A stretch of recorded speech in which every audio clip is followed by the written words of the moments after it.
here's 5 important topics to discuss while you're dating. Okay, number 1 is future goals and aspirations.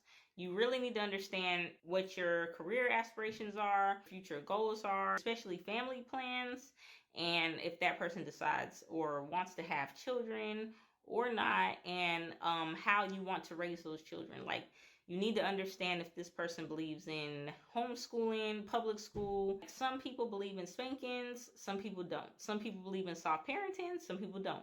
So you really have to understand what the person that you're dating exclusively believes in when it comes to raising children. Future goals and aspirations, very important. Number 2, communication and expectations. Communication kind of comes as you are dating anyway. Like, you will pretty much figure out and should be practicing communication as you're dating. You need to understand communication and ways to communicate. Expectations are extremely important. You need to understand traditional roles. As an example, a heterosexual couple. Do you believe in traditional male roles? Do you believe in traditional female roles? It's very, very, very, very, very important to understand if a woman should stay home, if a woman should work outside the house, if a man should be the sole provider, if you should be splitting 50-50. Personally, me and my husband, we believe in more traditional roles. He wants his wife to stay home and raise his children. And I agree. I want to stay home and raise my children. I do like working sometimes outside the house, and he has no problem with that. For the most part, I don't. Maybe every once in a blue moon, I'll go and get like a part-time job if I want to, if I get like super bored, which these days probably is not going to happen for a very, very, very, very long while. But we are equally yoked in the sense that he believes in traditional roles and I believe in traditional roles. I love to cook. I enjoy cleaning. It's meditation now. I didn't always enjoy that stuff. I didn't always enjoy cleaning. I always loved to cook. I didn't always enjoy cleaning, but now it's like it's very meditative for me. I'm so grateful that we are on the same page as far as traditional roles. He is the sole provider and I'm the sole house manager. Of course, he pitches in. He helps me. Sometimes he may cook a little something. Sometimes he cleans. We just help each other. But it's important to both understand your main responsibilities in the relationship. And this also applies to homosexual couples. I'm sure you have enough imagination to figure out who is supposed to be doing what. Number 3, values and beliefs. This is one of the most important things to discuss. Your religious beliefs, your spiritual beliefs. Luckily, again, me and my husband are equally yoked. We believe in the same things. I was practicing Islam when I met him, and he was very open to practicing Islam. He was very open to practicing different religions, like we did together, all sorts of religions, studying books together, visiting different places of worship together. And ultimately, we just decided that we was more spiritual than religious. And thank God that we were fortunate to believe in the same things, but this was something we definitely discussed. Even politics, like how do you feel about voting certain presidents? How do you feel about these things? Because it's very important to understand if somebody wants to be pro-politic or doesn't really care about politics at all. Moral values is very important. In my opinion, if someone doesn't respect the people that you love in your family, they're not really for you.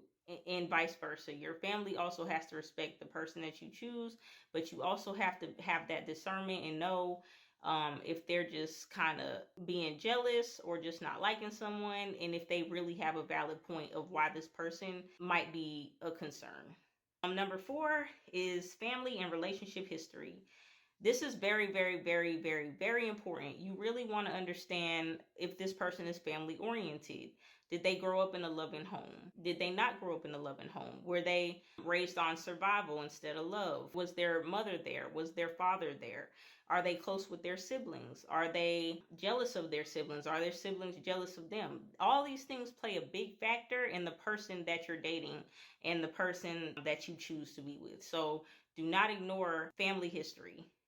Relationship history is just as, if not more important than family history, because relationship history is going to tell you if this person is able to stay in a committed relationship, the type of values this person has when it comes to dating and relationships, Is this person consistent, or does this person jump from relationship to relationship every 3 years or so, or every year? Dating history is very important and oftentimes overlooked because people think that they're different and that they can change someone, but you cannot it's up to that person if that person is willing to change or not, and if they're ready. And honestly, it's kind of a big gamble. Personally, I wouldn't do it, but people do, and sometimes it works and most times it doesn't.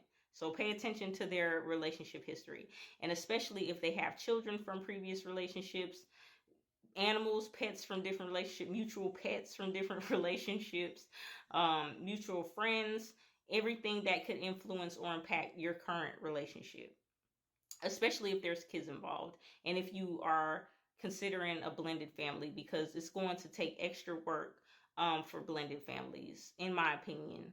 You really want to get an understanding of how you're going to conduct that blended family, and if you even want a blended family. Number 5, intimacy and boundaries. Setting boundaries on when you want to be physically intimate, when you want to introduce physical intimacy into your relationship. Honestly, right off the bat, when I was younger, I told everybody that I dated that I wanted to wait until I got married to be physically intimate. And it was one of the best decisions I've ever made while dating, because what that does is it eliminates a lot of potential toxic people that only want you for one thing. When I told people that I wanted to save myself from marriage, it really helped me to eliminate a lot of people, because those people would not stick around for long. They would only be around for maybe a few months, and then they would be on to the next one, because they know that they're not getting what they want. If I was to give them what they wanted, then they would just kind of be milking me on, and I would never know if that person was a really good person or not, because it clouds your judgment. um it doesn't help anything. If you can't build a solid and a loving relationship without being physically intimate, I don't feel like it's going to get any easier. It's just going to make it harder when you want to build that true foundation. Build your foundation first. Me and my husband were friends first. You want to be friends first. Set physical boundaries, set intimate boundaries. Make sure you're confirmed that you're exclusive. All of these things should be discussed when you're exclusively dating anyway, but you should definitely be friends first. I feel like when you're looking for someone, that's kind of when you don't find them.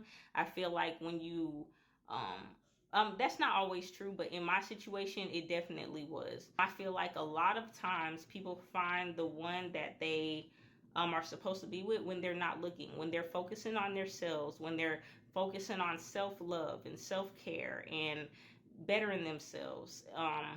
Then they become friends with someone, and then they start dating, and it's history from there.